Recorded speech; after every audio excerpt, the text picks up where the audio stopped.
righty. Welcome, Mission Vista. All right, welcome Mission Vista. Good to have you guys. Today we're talking all about the UC applications. Okay, Karen, you want to?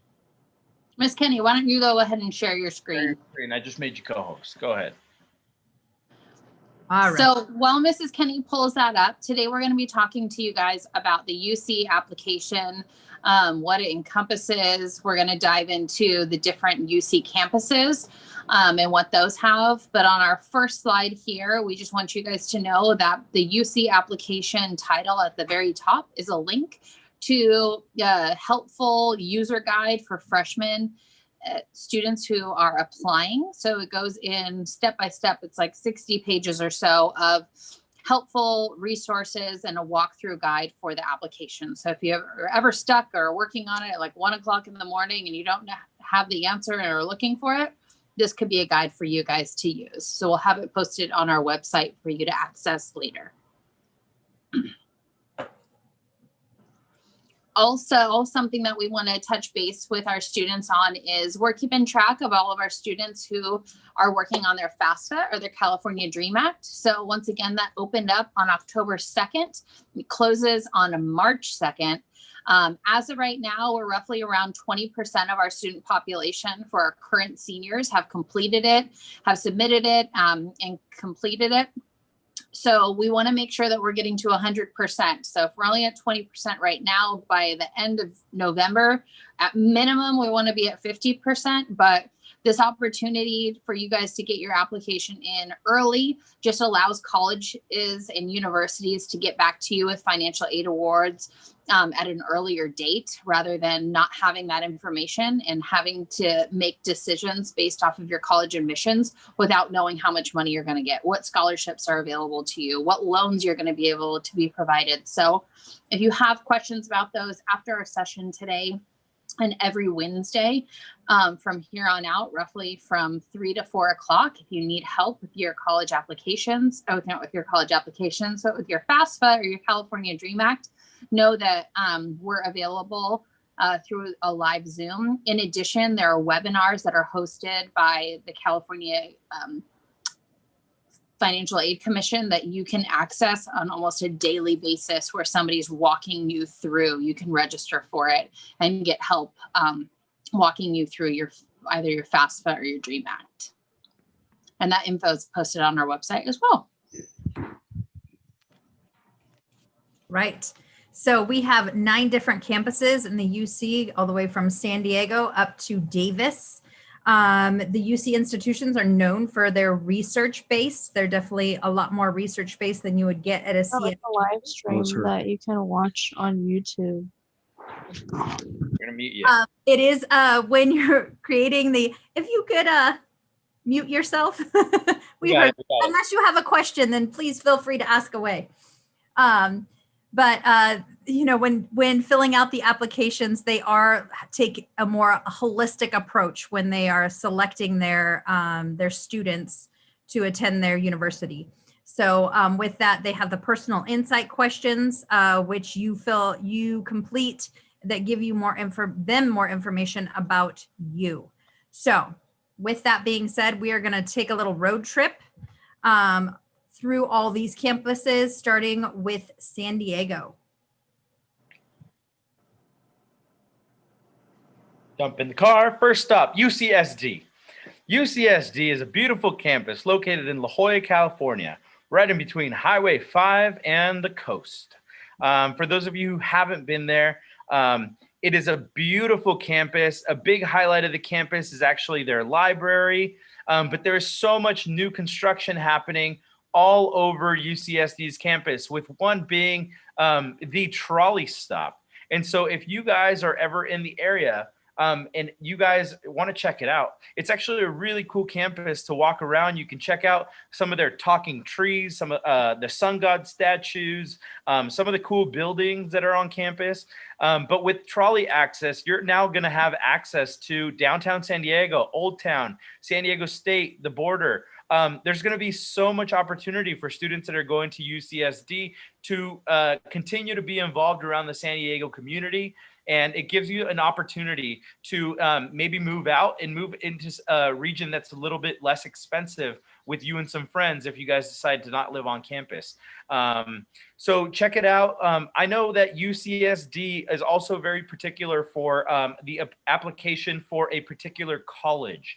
There are 7 different colleges on UCSD's campus, and in your UC application, you will need to define which schools you are applying for, whether it's Revelle, Thurgood Marshall, Eleanor Roosevelt, 6th, 7th, so on and so forth. So just be sure that you're doing your research about your UC, UCSD in particular, and make sure you're researching the schools that you want to be applying to. Anybody else want to add anything? If you have questions about the different schools, you can always talk to Mr. Chidola. He went there, so he can give you all the knowledge on the different colleges. They are known for their biology, mathematics, economics, international global studies, computer science, biochemistry, molecular biology. So lots of different majors that you can go into if that's what you're looking for. Yeah, it's a very fast moving campus. You do have a little bit of a blend of a slower lifestyle when you want it, but know that the majority of time when you're on campus, people are moving and going all over the place. So the campus does have an acceptance rate for this year. It was at 38%, which is a little bit higher than in previous years. And as we go through our presentation today, you're going to notice that that trend has actually been very common with all the UCs, that the admission rate for this last year kind of went up a little bit. And I think it's just due to the situation that we are all currently living. So just know that that could work and a benefit for you as an incoming freshman this next year. So just make sure that you're doing your research on your universities and knowing what their admission rates look like in addition to what programs they have on their campuses. All right, let's hop back in the car. We got to get going. Next up, driving up the 5, crossing over on Highway 56, jumping on the 15, getting to the 215 split. I'm on the 215. I drive up north, and I am Don't go up the mountain. Don't go up to Big Bear. I am at UC Riverside. UC Riverside is a beautiful campus on the Inland Empire of Los Angeles. And so if you haven't been there, it's a very flat campus. It goes across, kind of the downtown Riverside area. There's a lot of historic buildings. The community is completely involved with the campus. So there's times where you're on UC Riverside's campus and you see a little school of middle schoolers walking across campus. They do a big job of bringing in their to involve themselves with certain programs within the community. Riverside is right at the base of the Big Bear Mountains. So in the wintertime, you're surrounded by snow-capped mountains. UC Riverside also tends to be a big school for biomedicine. Anybody heading in the medical pathways, UC Riverside could be a great campus for you. On our campus, Mr. Kaufman attended Riverside. So if you have any questions, you may want to approach him. But other than that, guys, you guys have anything to add? UC Riverside, their acceptance rate this last year was up to like a 66%. So you have a better chance of getting in there, especially if you've got a competitive GPA. Like Mr. Chabrine said, in addition to medicine and things like that, social science, business, marketing, management, other related supportive services are huge on their campus. So if you're looking for something that has a little bit of that hustle and bustle, but also maybe feels a little bit more like homey suburban lifestyle, UC Riverside would be a good choice for you. Close to home, but still far enough away. And a little bit more inland. So definitely not really that beach vibe at all. I have a question in the chat. What was the acceptance rate at UCSD again? It was 38%. Okay. All right, let's get back in the car. We're going to keep moving. We're going to go a little bit west, jump on Highway 90, go all the way out to the coast, and we get to UC Irvine.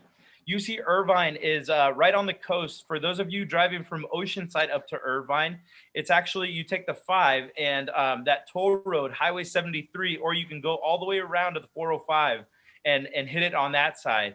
But Irvine is right, that campus right overlooking that hill after kind of Laguna. So when you come down that hill off the 73, this is kind of the view of Irvine. And so you see the coast, you see the coastline, but as you can see, UC Irvine is this kind of central hub right in the middle of Irvine. And they just have a lot of crazy programs. They're one of the first universities to build an esports arena for students that are thinking about getting into computer science or gaming. You have a lot of opportunities in that area, just in Southern California in general for certain programs. But I know in the last decade, they also put in a law school for their post grads, and it's become one of the top law schools in the nation. So there's a lot of cool development happening at UC Irvine. And for those of you on our campus, Mr. L is an alumni from UC Irvine. So if you guys have any questions that you guys have Mr. L, feel free to pick his brain about Irvine. It's a big campus for diversity. There's a lot of, it's very multicultural campus, but you're in Southern California. You're just an hour up the road from Oceanside. So, if this is a campus that's in your, kind of view, it wouldn't hurt to drive up maybe 45 minutes and just go walk around, check it out, and see if it's your vibe. Yeah, the hustle and bustle on this campus is pretty real as well. They definitely have a campus life, but it's a lot more research based, like getting to know information rather than like the sororities and all of that maybe around it that you're going to find at other campuses. In addition, their acceptance rate was about 30%. And the most popular majors on their campus are your social science, your business, your management, marketing, retail support, and engineering. So if any of those things seem like it fits you as a major, feel free to check them out. And for especially these local ones, go take a drive. We're going back into the virtual world here within the next 24 hours. So if you find yourself having an afternoon free or open, or could be a little bit more flexible with your schedule, go check some of these campuses out. Mm-hmm. All right, jumping back in the car, driving up the 405. Let's go north. Bruins. And now UCLA. So UCLA, as you can tell from this picture, is right in smack dab middle of Los Angeles. So you can see the Los Angeles skyline in the background, and UCLA's historic buildings right off the bat. So the campus is beautiful. It's gorgeous. It's big. It's wide. It goes all over. But this picture actually highlights more of the center of UCLA's campus. So this little pathway that you see right there, it actually leads to the center of the school. And that's where kind of Poly Pavilion is. The Bruin statue is. That's where a lot of students are crossing to go to a lot of their classes. It's a big hub for student store, things like that. So UCLA is a huge campus. Because you're in the middle of LA, it's not a surprise if you're walking down the path and you see LeBron James out of the corner of your eye, or you see the Lakers practicing in Poly Pavilion, or you see the women's national soccer team training on their soccer field.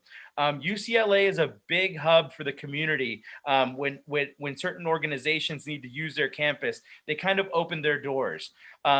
Every once in a while, you may get a really cool professor that is a leader in industry, whether it's music or art or sports or whatever the case may be. UCLA has a tendency of offering a super cool kind of curriculum going forward for students that attend there, but it is a very competitive school. You're pulling students from Newport, Santa Monica, Beverly Hills, but you're also pulling top students from Compton and Crenshaw and Pico Rivera, Pomona, all these other places. So you got to understand that it's a very diverse campus. It's in the middle of UCLA. Everybody's clawing and fighting for a seat at their campus. And so just be aware how hard and how perfect your application must be to submit it and get accepted to UCLA. So if you're working hard and you are, perfecting your personal insight questions, maybe UCLA is the campus for you. If you feel like, it's too much work, there are other UC campuses that we're going to cover right now. So stick with me. You guys have anything to add about UCLA?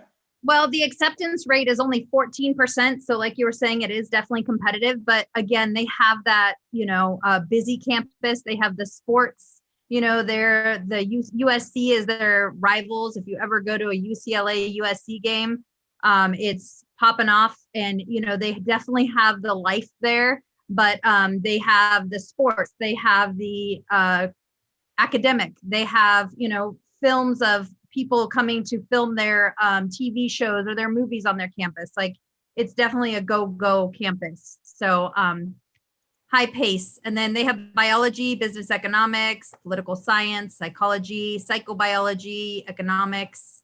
Yeah, good school, highly competitive. All right, moving on up. Now we're taking Highway 101 up the coast, passing through Thousand Oaks, all the way to beautiful Santa Barbara.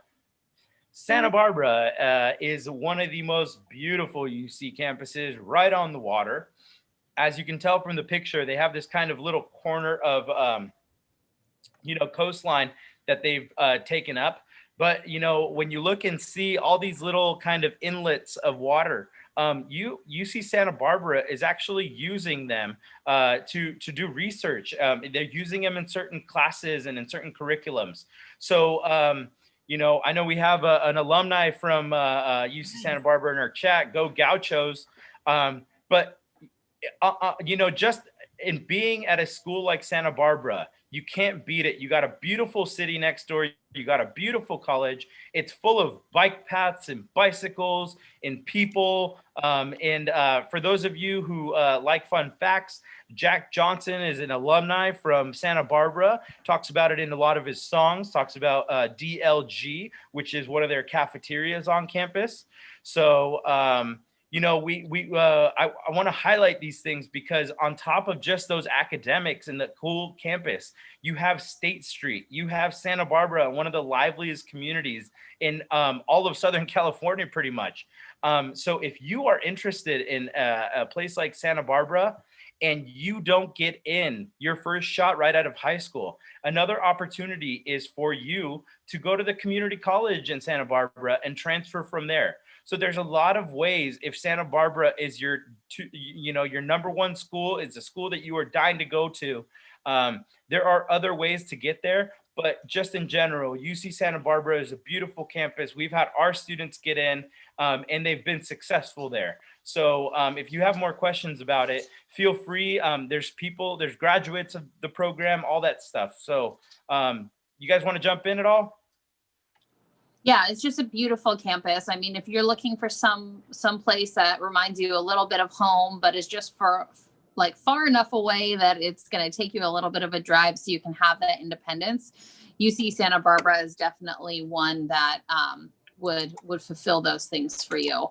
The acceptance rate there is definitely a little bit more challenging than maybe some of the easier schools to get into, but you're looking at roughly like a 32% acceptance rate to get into their sites. It increased a little bit this last year, so I think we're up to like a 36 now, but one of those places that if you get in or even get a chance to visit it, it's a beautiful campus, much more relaxed lifestyle there, away from the hustle and bustle, but close to it if you want to get a feel for the hustle and bustle. All right, let's get back in the car. We're gonna Pluck went there if you have any questions. So Yes. Ms. Pluck would be able to, as well as, do you want to say anything? Alma mater? Martyr. Oh, hi, it's Emma's mom. No, it was just a great place to go to school. Fantastic. But of course, that was umpteen years ago.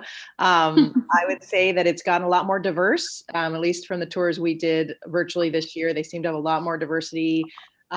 Very cool sort of ethnic studies programs, racial justice programs, things like that. I think they've really come a long way, and it's an incredibly gorgeous place to go to school. But I would say if you want internships or anything like that in any kind of industry that's not in the area, that would be a little bit trickier. You'd have to go home for those because Santa Barbara is not huge. Very small. Yeah, very small, but an incredible place to go to school. Yep. I'm already looking at this picture, like planning out where I want to lay out and, hang out and stuff like that. Study on the beach. All right, next up, let's jump in the car. Now we're driving up beautiful Highway 1, driving through Big Sur. For those of you who don't know, Santa Barbara is, on our drive up to Santa Cruz, you have to drive through Big Sur Highway 1, and it's one of the most beautiful scenic drives in California. So that's a little perk that you will get by, checking out some of these schools. But UC Santa Cruz is up on this beautiful hillside, and you're looking at this beautiful coastline. For some of my surf rats out there, Santa Cruz is where the Mavericks is. So you're getting some big waves, you're getting some little sharks. As long as you're safe, Colder water. Yep. And Santa Cruz could be a perfect place for you. I got to go up there right out of high school and check it out. I know it's changed a lot, but in my time, everybody had a couch on their porch. It was a very young town, so you had a lot of kids, kind of taking over the general vicinity of Santa Cruz. You go down into their downtown on Pacific Street, and Pacific Street is just filled with street performers, art, murals, good restaurants, just a young vibe. So Santa Cruz is a very, for lack of a better word, hippie-ish. There's a lot of freedoms. There's a lot of, kind of laid back personalities. So if you are that type of person, Santa Cruz could be a great fit for you. So I want to encourage you guys to check it out. There is a tradition at Santa Cruz that is well known and is talked about a lot, but it's the Naked Run, where on the first rain of the school year, all the students get together and run out of their dorms and go meet up at this bonfire. But they pretty much run across campus naked to celebrate rain. So, these colleges have some quirky traditions and quirky events that they put together. But like I said, if it fits your personality, Santa Cruz could be a really cool place for you guys. You guys want to jump in? Yeah, I mean, you're located just south of San Francisco. You're starting to get up into that NorCal feeling of weather and transition and beautiful forests and things like that around you, places that you can go geographically. So, if you want a change of scenery, but still want to be in California and near the coast, this is a great opportunity for you to have that more of a laid back lifestyle, but maybe a little bit different than what you would experience in Southern California. Their acceptance rate is about 47%, and their majors include computer science, psychology, managerial, economics. So those are some of the majors that they're known for. All right. We're heading in the car. We're heading east. Yeah, we're going to go east a little bit. We're going to detour, take the long way around. So we're going to head east. We're going to get to the base of the Yosemite Mountains, where we find UC Merced. UC Merced is a beautiful campus. It's brand new, opened in 2005, and they're growing. A lot of people probably don't talk up Merced like they do a UCLA or a Berkeley or a UCSD. But UC Merced is in the same system. It has the same opportunities as the other schools. May not have all the majors, but it's growing. And so if you guys see that for what it is, there's potential for you to be a big fish in a small pond going to UC Merced.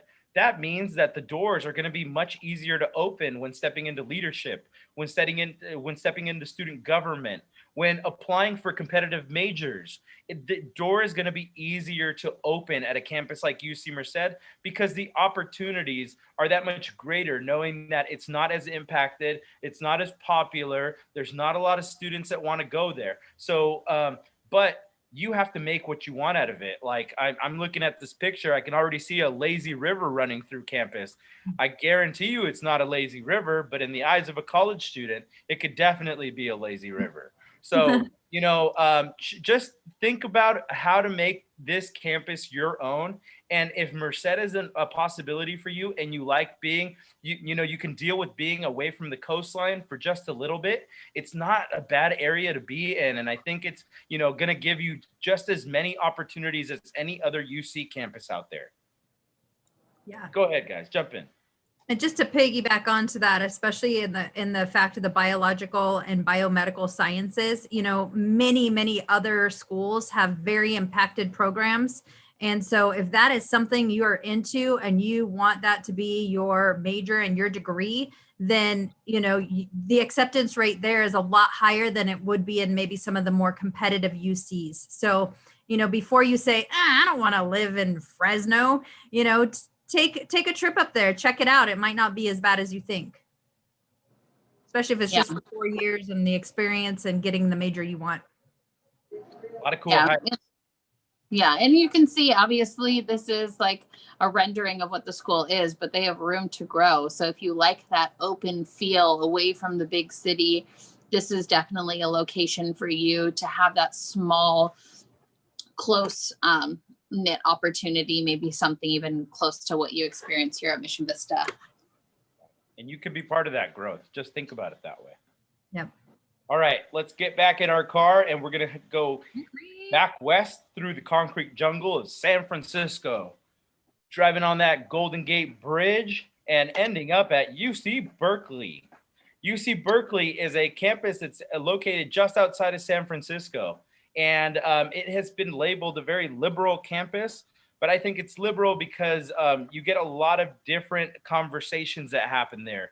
You get wide ranges of people showing up on your campus, anywhere from a Black Lives Matter protest to Ben Shapiro and Ann Coulter speaking in front of students. So understand that there's a wide variety of things that are happening at Berkeley. If you're the type of student that wants to get involved in more activism, wants to be part of more, social change and, things of that sort, UC Berkeley could be a really great campus for you. It's also located near Silicon Valley, so you may even get potential to get involved with some of the computer science programs, get into some computer science classes and see where that takes you. But Berkeley is a very competitive school. You're going to have to put your best foot forward when you're dealing with Berkeley because they want to see great applications. They want to see great personal insight questions. And so if you can put that work in to make it what the most of it, you will have a good opportunity. Us as Mission Vista, we've had a great success with Berkeley in getting our students in and done within 4 years. We've had a student who was the captain of the girls soccer team. We've had a student who graduated and got into a great law school. We currently have students there that are finishing their 4-year degrees. So understand that Berkeley has been a great school for our Mission Vista students. And we want to encourage you guys to put your best foot forward, work on your personal insight questions, and shoot for the moon. And Berkeley would be that.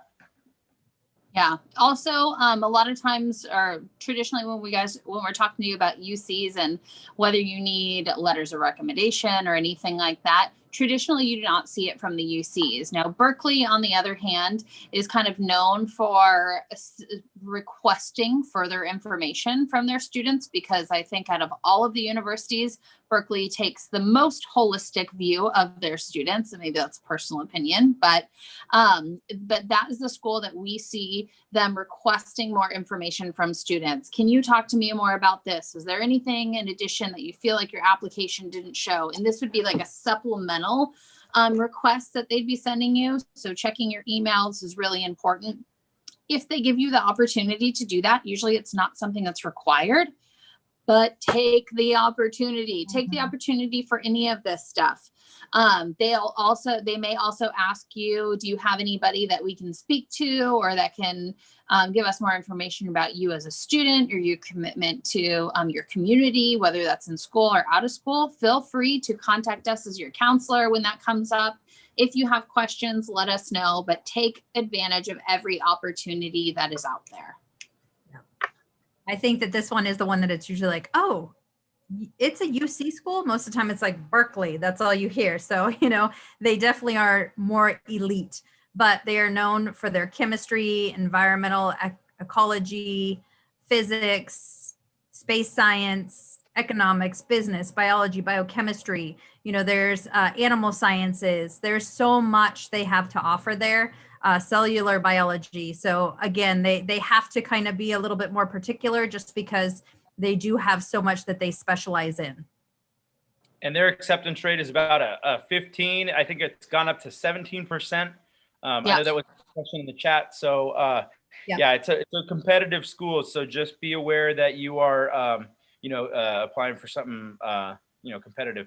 Political science specifically, I don't know, off the bat, but we can look it up for you. So just make sure you connect with us outside of this presentation. All right, we are done talking about Berkeley, and we're getting back in the car. They do have a political science major there, FYI. Perfect.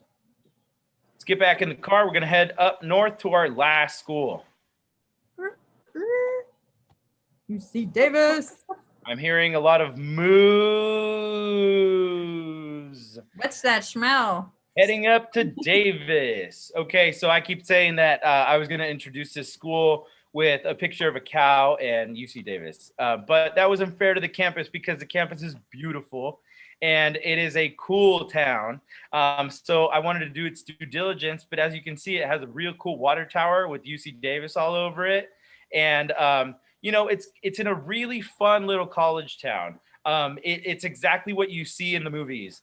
You're going to see this kind of fun vibe, young vibe, cool downtown. You're going to see fraternity row and sorority row, but it's your typical college vibe town.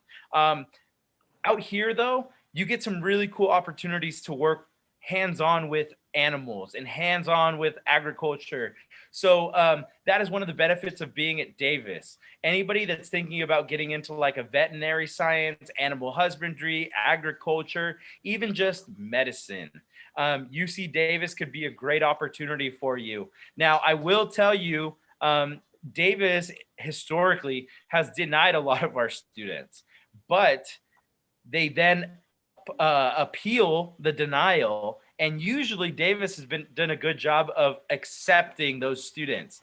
I think Davis is one of those schools that really wants to feel wanted. And so if you want to show that school that you want them, all you have to do is put in the effort. So if you get denied, don't stop, put your head down, keep working, appeal that decision, and get to the school that you want to. Ms. Parley, I know you've been to Davis. Can you add a little bit? Yeah, so Davis has a very hometown feel. So you don't know when you're walking off campus into the community, and when you're in the community, you don't know when you're walking onto campus. It's very common to sit down at a restaurant and have a professor and his family sit down right next to you, because if you're working there, you're probably living there. It kind of has this like country feel, but also still within California. You're a couple hours away from San Francisco, a couple hours away from going up to Oregon and getting out of the state and kind of venturing into the North Pacific. So it's a very cool town, definitely has its seasons. But I mean, if you're interested in getting a real true college feel and want that fraternity row or sorority row with the Greek lifestyle there, they have a huge representation on their campus, and they're all about giving back and thinking about things in a creative way and trying new things and experimenting. Class sizes, once you get up to your majors, are much smaller, and you start having really one-on-one conversations with your professors and getting a real nice like deep dive into topics, and have people around you that are always questioning and bringing you a different perspective of things. So it's an awesome campus to be at.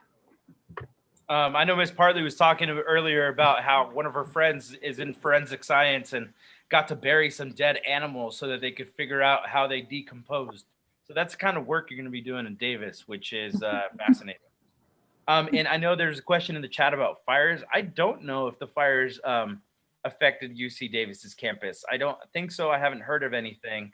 I haven't heard that they did. I feel like that they're more west of Davis. Yeah. But that's it. Thank you guys for taking my road trip with me, and let's move on more UC information. Boop. Next slide. Come on, work with me. There we go. All right. So next are the A through G. What's required to apply? Oh, look at now it just caught up with me. Back. Okay. So what is needed, or what are the requirements for the UC application when you're looking at this? They want a minimum 3.0 GPA. Okay, you have to complete all the A through G requirements, which if you look there to the left, most of you have already looked all over your transcripts and noted what you have. The big thing that a lot of students don't pay much attention to is the language. So your foreign language, you need to have at least 2 years of the same foreign language, as well as a visual performing art. So make sure you have that.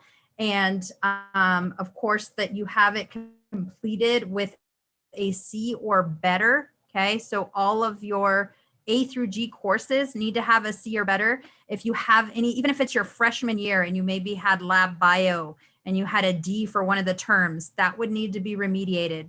I know a lot of times they don't look, or you don't think that they're looking at the freshman grades, but they are when it comes to the A through G requirements.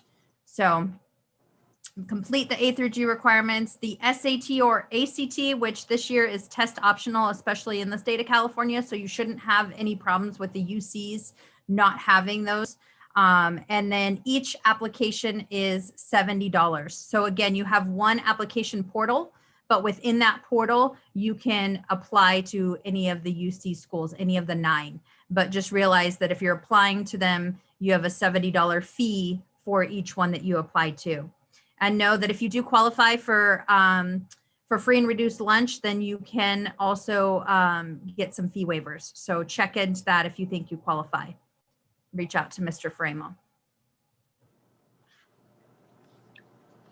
And Mr. Framo couldn't be here today, but he did want me to plug that our workforce partnership has begun, and our workforce liaison is now meeting with students. For those of you interested in working on your resume, on cover letters, on job opportunities, things of that sort, feel free to contact Mr. Framo. On top of that, he is also still scheduling college visits.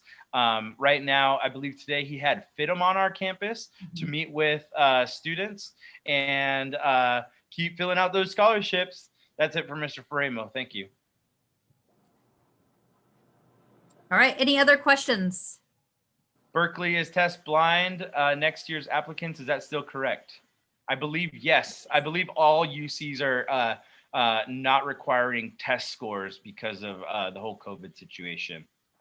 And what would happen if you decide to go to a community college? So if you go to a community college first, you know, there's tag programs where you can tag into some of the UCs. So I would say if you're gonna go to a community college, get with one of the counselors, a transfer counselor, so that way you can let them know what your end goal is and what you want to do, and they'll help set you up for that, so that once you complete your 60 credits, you'll be able to transfer. And just to clarify the testing comment, you are not required to submit tests at all because you are not able to take them. The UC is very aware of this. So just understand that, you know, whether you want to call it test blind or test optional, you know, it doesn't really matter. You don't have to submit your test scores. Some students like took their SATs at the beginning of their junior year and may have a score. If you want to submit that, you're perfectly fine submitting it. But just know that the UC is dropping the requirement of test scores for the moment because of the COVID pandemic. Yeah, for the test blind, it means that it will not be even considered within your application, that they won't look at it at all. If it's test optional, then that means that you can turn it in, and if you have the score, they will take a look at it in regards to their admissions process. So the colleges are a little bit different in regards to that. As UCs, it's not like a blanket statement that everybody's test optional or test blind, but it is a blanket statement that the UCs are not requiring the SAT or ACT this year. Yep, they're aware that College Board and ACT.org are not offering them. They're canceling the tests. Yeah, if they are considering that they're test blind, then that means that that is not going to be considered into your admission status. What they will consider it in is to figure out placement for you into English, math, or other courses on their campus. So that could be used as an advantage to skip forward to a higher level course and not take like a prerequisite. Right. And the transfer admission guarantees, I know Ms. Kenny spoke about that, but that's the TAG programs from the community colleges. They primarily work for all of the UCs. Every college is different. Every community college is different, but it typically does not cover Berkeley, UCSD, or UCLA. So know that if you're interested in going to a community college and then transferring in, it's not necessarily going to be a guaranteed admission, but you can still work with the transfer center to find out how to take advantage of the courses at the community college. So that way you get the biggest bang for your buck, and try to solidify you being admitted within those 2 years or being able to transfer once you've reached your credits. Okay, that's it for me. Next. So we're going to talk about the different areas of your UC application, what those kind of consist of. So the application opened back in August, and the purpose for that is because they want you working on it. They don't want you just cramming it in on November 29th because it's due at the end of the month. They want you to be working on it. They want you to be taking your time so that way you're able to present yourself in the best way possible. So there's one application for all UC campuses that you're going to need to apply to. It's UC Apply. We have the link here. You're going to need to create an account using an email address. I repeat, do not use your school email address. Use a professional account, so that way you are getting those emails even after you're done graduating, and make sure it's one that doesn't get a whole bunch of spam, because you need to be checking on that on a daily basis, making sure that you're not missing any required information that could potentially affect your admission status. Select the term and level. So you're going to be selecting, if you're going to be attending in the fall of 2021, you're going to be a freshman in college. Do not forget to save and continue often. So if you're writing your PIQs, those personal insight questions, do those in a Google document that you can save and come back to, and you can edit and share with people. Don't just write it straight into your application. Save those in a Google Doc. So there's 7 different parts of the application. The first section there is the about you. So where do you live? How long have you lived in California? How many people are part of your family? How many of them went to college? What's your family size and family income? A lot of demographic information about you specifically. Section 2 is about your campuses and majors. So you're going to list every single campus that you're going to be applying to. Some students will just be applying to one UC. Some students will be applying to 3 or 4, or maybe potentially 9. If you've listed your colleges and ranked them for yourself, so you have your safety schools, your reach schools, and all that, make sure that you're kind of categorizing those in a way that is going to give you the best opportunity at the end, and give you potentially the best opportunity of having choice at the end. So do your homework on these colleges and majors. Don't just apply to schools and waste $70 if it's a campus that even if you get accepted to, you don't think you're ever going to go to. So do your research. They have a lot of great information on their website where you can go in, find your major, see what campuses have it, look at acceptance rates of campuses, more geographical location, find out about the diversity on the campuses. Do they have student life or activities? So do your research. And like we mentioned before about the UCSD campus, you're going to have to pick and choose a college or rank your colleges that you're interested in on the UCSD campus. So make sure that you've done your research to make sure that that's a best fit college campus for you, because you're going to be pretty much in that throughout your 4 years, and changing it is going to be really hard. So just know if you're choosing campuses, make sure that you've done your research. Don't just like maybe select because you think that that's the name of it. Have your your parents or guardians, or have your counselor or your college apps teachers go through and make sure that your application represents you well and that you've selected the appropriate ones. Section 3 is about academic history. So make sure if you don't have a transcript already, get a transcript, request one. So that way you are putting verbatim what classes you've taken, whether they are A through G approved, what grades you received in them. Don't just go off of like, I think I took this class freshman year and I think that was in this spring term and I think that this was the grade. No, it needs to be exactly what's shown on your transcripts. Because if you have any information on your application that differs from what you are actually telling them when you send them documents, that could be a reason that they pull your admissions acceptance. So don't give them any opportunity to pull that. Make sure it's specific. If you are taking classes, if it's your midterm grade, you're going to list it as your fall grade. If it's your final, it is their spring grade. So once you get in and you start hand entering all of your classes, know that they have it ranked as fall and spring grades. We have ours as midterm final, but that's how they relate to one another. Also for UCs, if you've retaken a class at Mission Vista, maybe you had failed it previous or gotten a D and you've retaken it, they still want you to report that previous failed or not quite at the C level grade.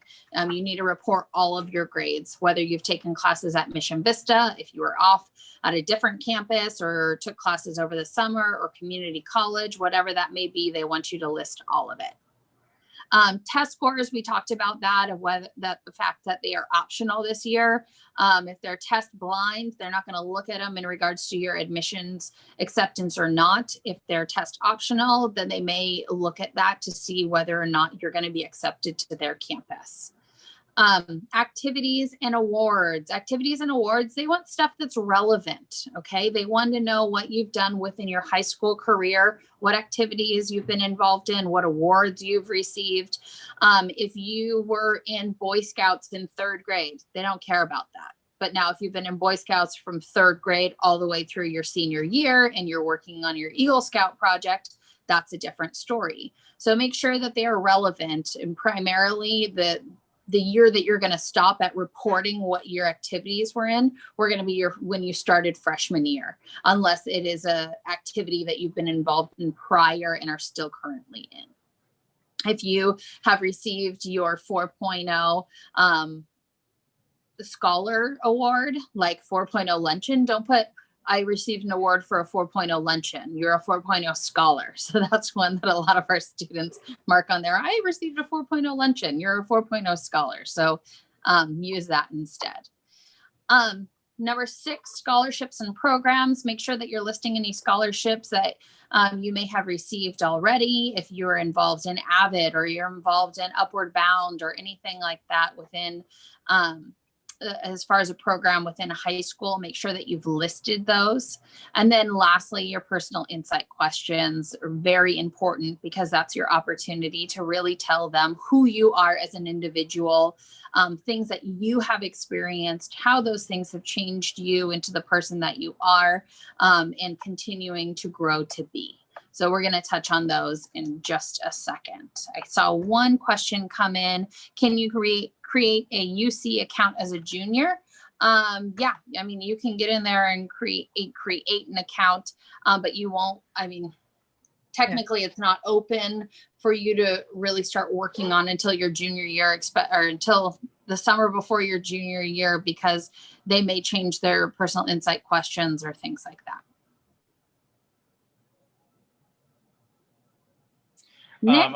A good suggestion on that is just, if you can, instead of creating an account, because I don't know how beneficial it's going to be for you to create an account, you may just want to jump on other resources. So look through our website for other helpful resources that you could do to prepare for the UC application. So like, for example, right now we're going to talk about personal insight questions.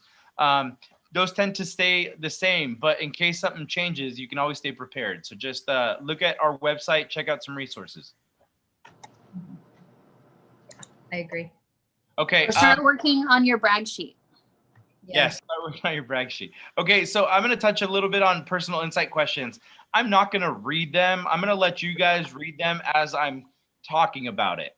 So the one thing I want to point out is if you haven't already decided what 4 prompts you're going to write about, figure it out now. Figure it out now, because we are about a little over a month left for you to submit your application. And it's going to take time for you to write these.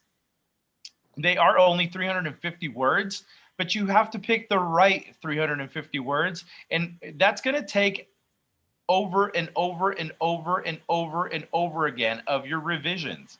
And so if you understand that you're going to have to put in a lot of work into your personal insight questions, take the time to pick the right ones. Take your time to figure out which ones you want to write about. Take your time to find out if you already have papers that have to do with some of this information.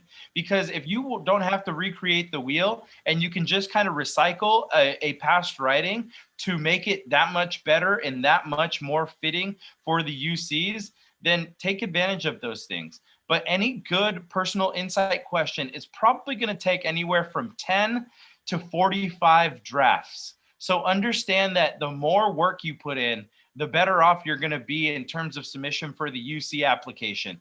But if you're only going to start November 29th and you're going to write 350 words and submit whatever you write, it's probably not going to be as great as if you started tonight and kept editing all the way until, you know, the deadline for the UC application. So look through some of these personal insight questions, pick 4 and start planning, start laying out a plan for how you're going to approach and how you're going to answer these. And you only have to choose 4 of the 8. That's all you have to choose is 4. So 4 and 350 words. Any questions on that? No. Okay. Next, we have 2 little small video clips here. Each of them kind of touch on personal insight questions and what colleges are looking for. The first one is the college essay guy. He's great. He's like a wealth of knowledge. He has a website that you can look at as well, but he kind of goes into what are colleges really looking for? What's going to set you apart? What's going to make it so that they actually know who you are when they're reading through, and again, in turn, give you the upper hand of getting into that college, okay? So the college essay guy tips is great. It's about 8 minutes, maybe 9-minute video. And then also we linked in a video from the actual UC system, and it kind of has some students talking as well as the people that, you know, in the, that accept basically you into their college, what they're looking for. So you have 2 videos here to really look at and kind of go, oh, okay, now I'm not so anxious and I don't feel so worried about what my essays are going to look like. Okay. So, and then diving in a little deeper over here, here is kind of a summary of what they're looking for. And this is based off of the video from the essay guy. So advice for personal insight questions: don't sweat what prompts you choose. Okay, there's 8 different prompts for a reason. Not one prompt is better than the other. Okay, so it doesn't mean that if you chose 1 and 3, oh no, I really should have chose 2. That's what's going to make it difference. No, not at all. It's which one can you speak to best? Which ones, when you're reading through all 8, are you like, oh, I got that one, or oh, I have something I can write about for this. Right. Number 2, don't be worried too much about what they want. Okay. If you're worried so much about what the colleges are wanting to hear from you, then you're not going to be authentic and it's going to come through. Okay. So be authentic, know who you are, and let them into who you are as an individual. So don't worry about what they're going to think. They're going to think that they want to know you, and they're going to want to know the real you. They don't want to know the facade that you're going to put on. 3, be vulnerable. Okay. The reader should feel like they know you better after they read your essay, right? Maybe capitalize on some mistakes that you made that you've learned and grown from. Okay. Or maybe family life, you know, issues that have shaped you into the individual you are now. And it doesn't always have to be negative. Maybe it's, you know, that the nurturing environment that you have lived in has now made you become more nurturing to others, right? So family life, how that shape you, reveal a conflict maybe that you have inside yourself.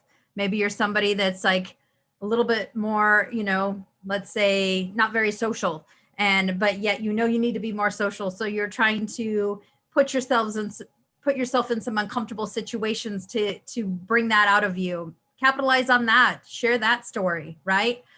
Or something, just geek out on something that you love. If Legos is something that you love and you've built Legos since you were small, and that's like helped you to, see detail or put things together, or engineering or what have you, use those kind of things that have made you and that are at your core being, that you can use to, speak to these prompts. Okay. Engage the reader. Okay. Make sure that you're engaging. Don't just sit there and be like, well, I'm kind of a normal kid, I do well in school, all is good, blah, blah, blah. No, they don't want to hear that. They want to hear originality. Okay. So think about what makes you you, and capitalize on that. And the ending of your essay should feel surprising, but inevitable, right? So, don't start off the essay saying, I want to be a doctor. Ever since I was young, I've wanted to be a doctor. I used to watch Doc McStuffins all the time. And Doc McStuffins made me realize that you can be a doctor for anything. And that's too much. Like, make it something of like, start with like your giving nature and how you like to help others. And through that, you also like biology and learning about the body and how that works, and healing, and all that has made you decide that you want to go into the medical field, right? So it's like you've built up to that, not that you're just stating it right away. All right. And then if you look down below, and also give some more information from the essay guy. So there's a link to there where you can look at other things, responses that other people have submitted, as well as just some more information. Anybody, anything you guys want to add? I think Yeah, this is just an opportunity for you to truly show who you are as an individual, something that the other 6 areas of your application are going to speak to in a very data-driven way. But this is your one opportunity for them to really, truly understand who you are, where you've come from, and what the benefit of you being on their campus is going to be.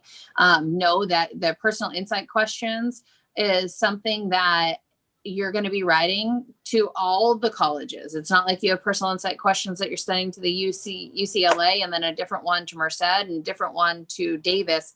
It's a general context that you need to write these in. So don't write them specifically for the colleges in particular. You get one shot. Also at the bottom link here, there's 17 different examples and like an hour-and-a-half video where the college essay guy really breaks down the questions and how to answer them and gives you examples. So you can get a better idea if you have that writer's block right now, like go ahead and watch that. Yeah. All right. Any questions? Moving along. All right, last slide. So think of your questions if you don't have them yet.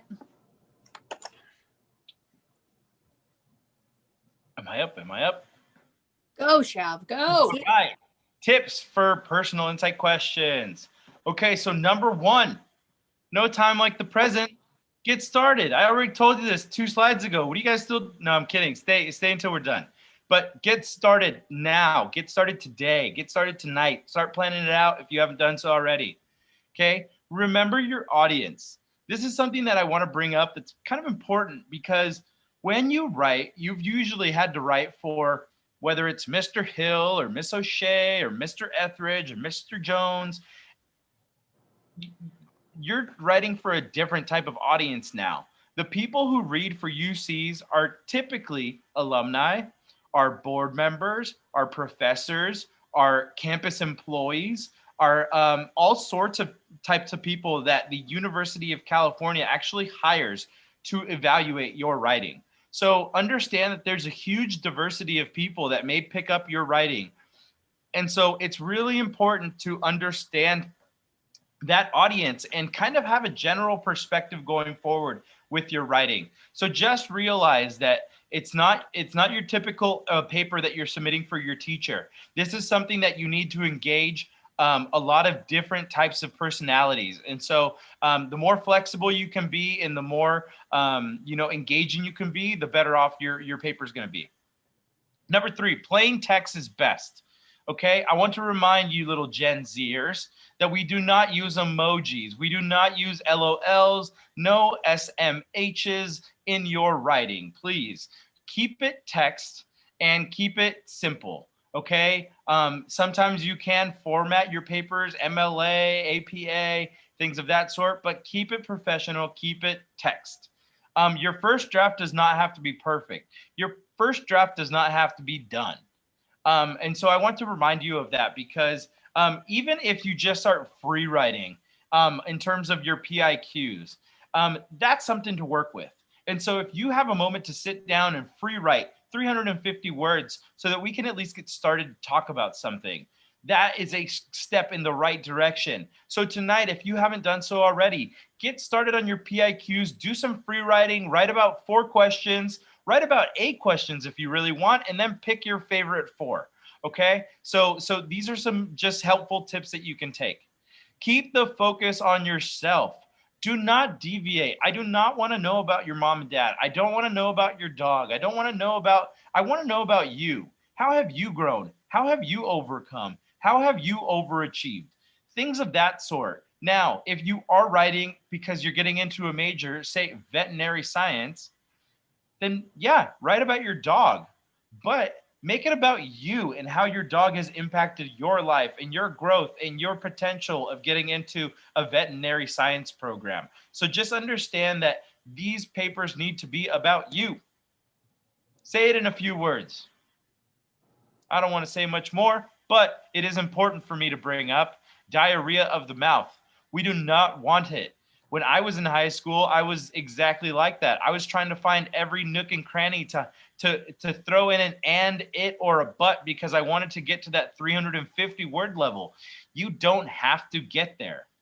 If you write clean, concise essays, you don't have to get into that diarrhea of the mouth type of format. So just keep it clean, keep it simple, get direct to the point. Keep it professional. We already talked about this. There's no reason for you to have to be silly. What I've told people is sometimes when you use humor in your personal insight questions, it might be funny to you, but it may not be funny to the person that's reading it. So just understand that.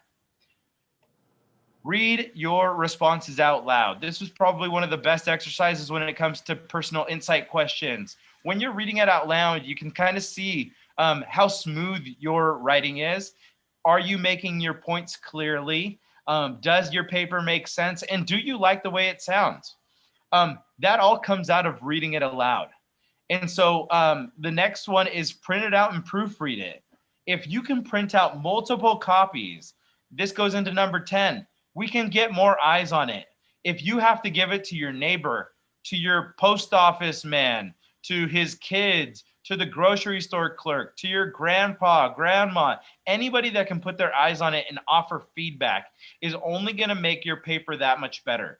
So try to put your paper in front of as many people as possible so that you have a good idea and a confident feeling that you wrote a good essay and you put in the work to make sure it happens. All right, that's it. I have 3 things.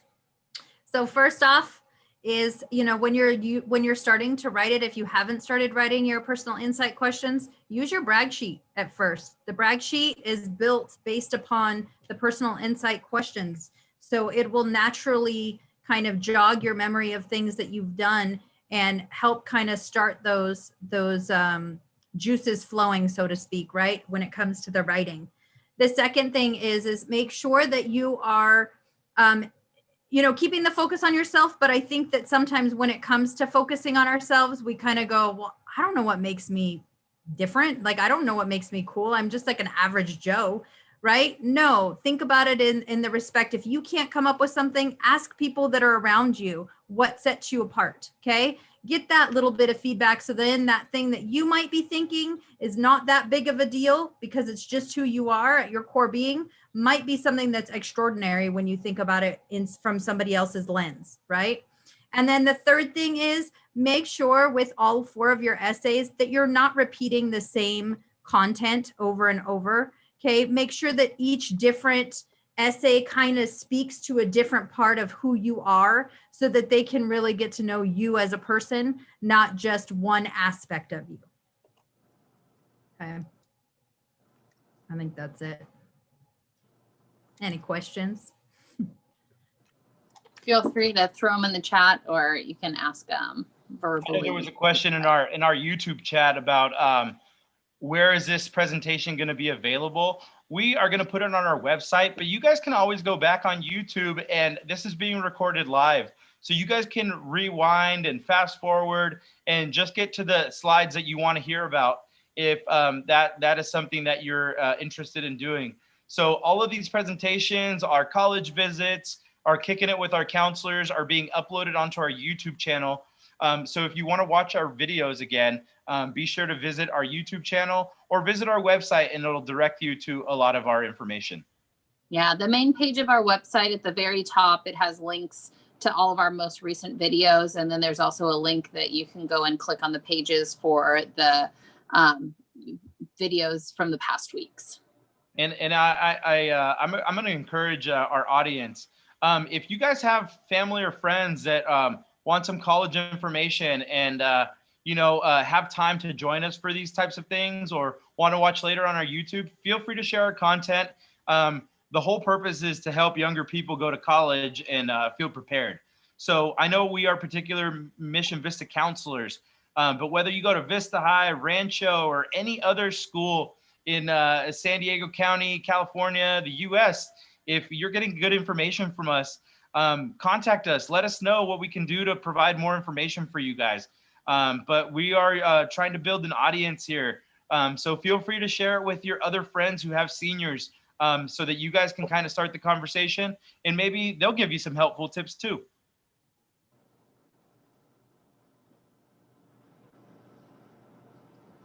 Any last minute questions before we log off here today? All right. I think we covered it. Yeah. Man. All right, live. Thank you all. All right, guys. Well, we'll let you go. We're going to end our live streaming now.